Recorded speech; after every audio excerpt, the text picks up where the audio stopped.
So this is basically part 2 of last week's video. That one covered the biggest general problems I could think of, but today I'm going to be talking about some more specific things I think Rockstar could take away and some things they could add. These are in no particular order, so let's get started.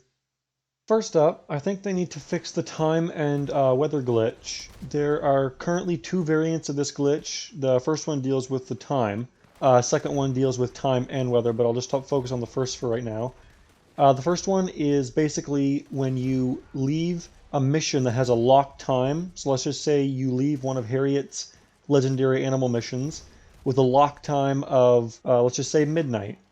And you join a server that's, let's say, 3 in the afternoon.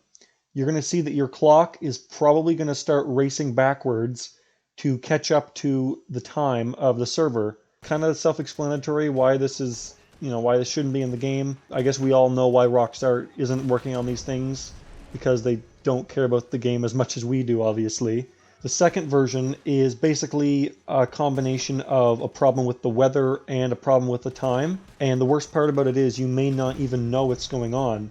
I know I've been in servers with friends, and it's been nighttime for me, and it's a very clear night, and I can see for a long ways. And for my friend, it was a few hours off. It was still nighttime, but they had like the thickest, densest fog you could get in the game. For obvious reasons, this is not okay to keep in the game, because one person fighting may have clear skies and have perfect visibility, but the other person may not be able to see past, 20, 30 feet.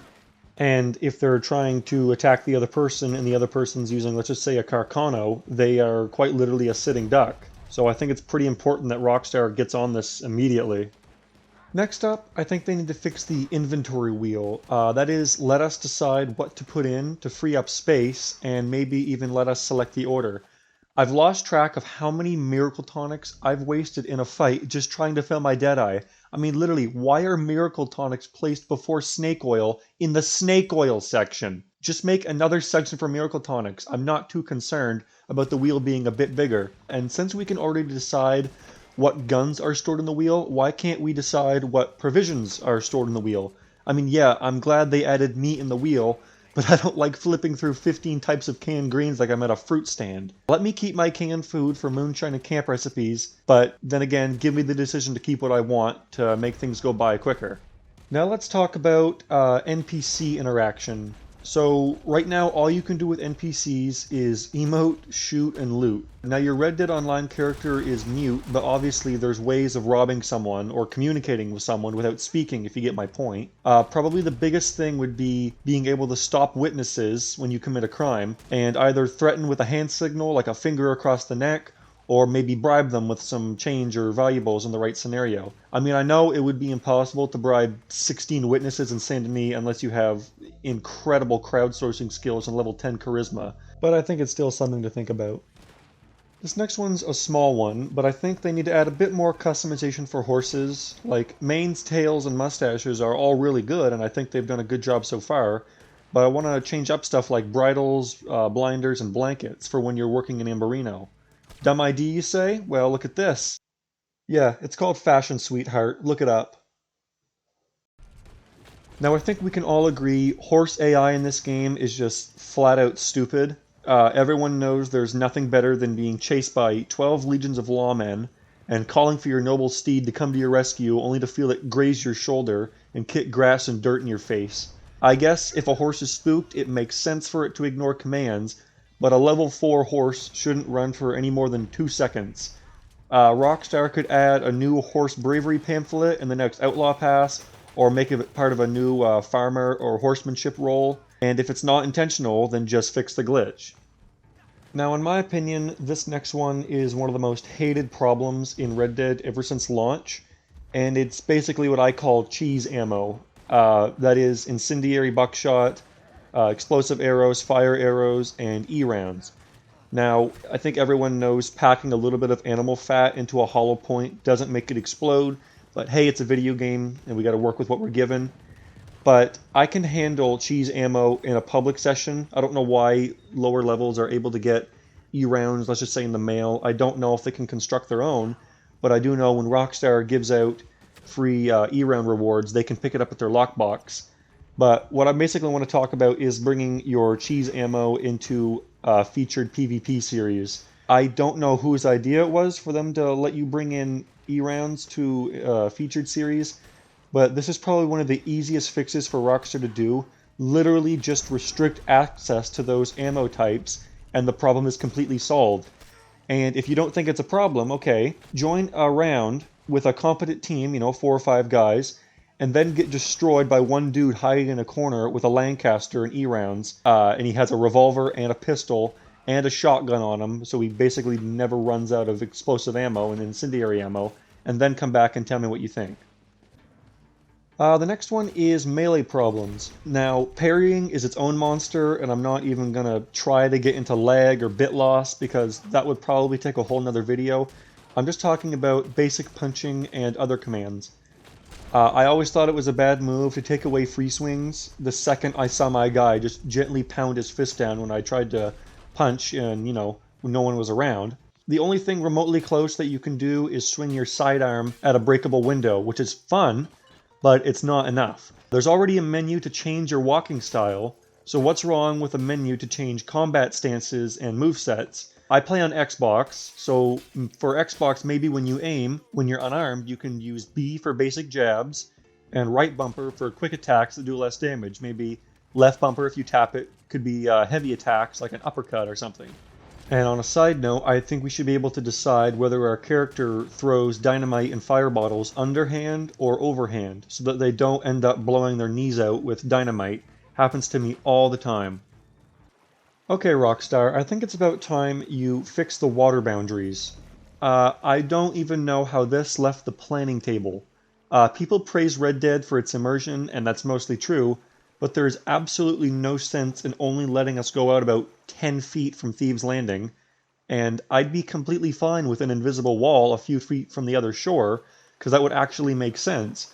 But I mean, you have boats in the game, so why not let us, take that to a whole nother level and be able to go across the whole river as opposed to, a stone's throw. Now, I think that we need larger posses in the game. I had an idea, and it's a bit of a long shot, but imagine a new posse type called a dedicated posse. It costs over $1,000 to create and even costs money to join and shut down. This encourages people to play together more often, and it's also a good thing since everyone knows it's hard to have a good time alone in Red Dead. You join in as a new player and you play by yourself for, I don't know, 5 hours, and a lot of people just give up because there's nothing to it. If you're playing with other people, you're bound to have a good time. It's just how it works.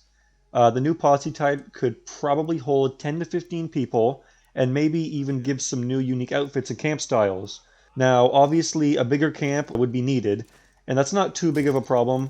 Just go to all the set camp locations, despawn some bushes and trees, make a longer table and a bigger stew pot, problem solved.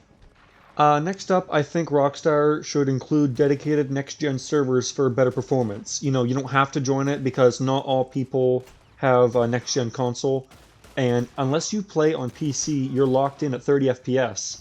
I know one of the reasons I bought a next-gen console was for FPS boosts and, better performance. And I'm basically stuck playing with people who are on last-gen consoles, which is nothing wrong with that. But, I have a better console, so I want to have better performance. Don't really have much else to say about it, but I think dedicated servers could solve the problem. Rockstar needs to let us separate the legendary animal garments, like the hood, from the coat. In order for me to make any new moose outfits, all of my outfits are moose related, I have to use the garment glitch, and there's no reason for that. If you want to learn how to do it, I have a link in the description, and all you need is a legendary garment. That's literally the only requirement, and it takes less than a minute to do. If you do the glitch, you can easily see where the hood is separated from the coat, so why do we need an exploit to do something that should have been in the game since it came out? Next up, I think they need to add blackjack into online.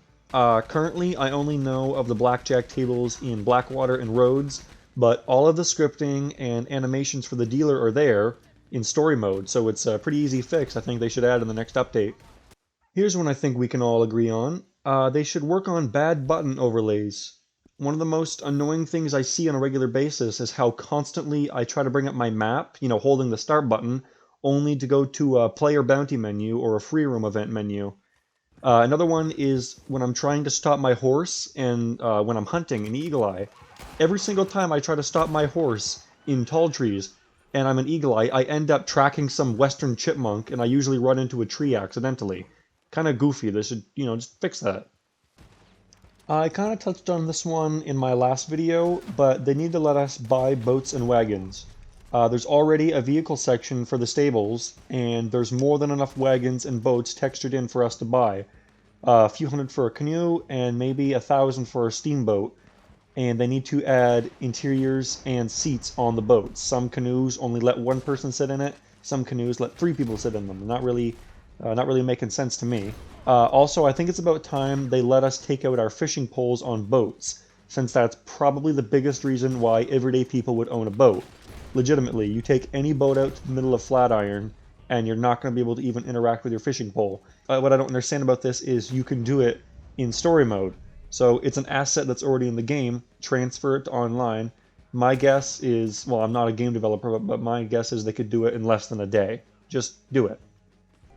Now, everyone knows that the train is one of the biggest staples of Reddit Online. It's a really good addition. I think Rockstar did an amazing job with the train. They need to do a little bit more work on it, and there's 2 things that I thought of. The first thing is they need to add a bar car.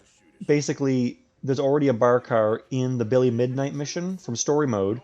Just have the bartender invincible, give him the same properties as any other saloon bartender. Just make him invincible and let him serve us drinks and all that. The second thing I think they need to add is a personal train car.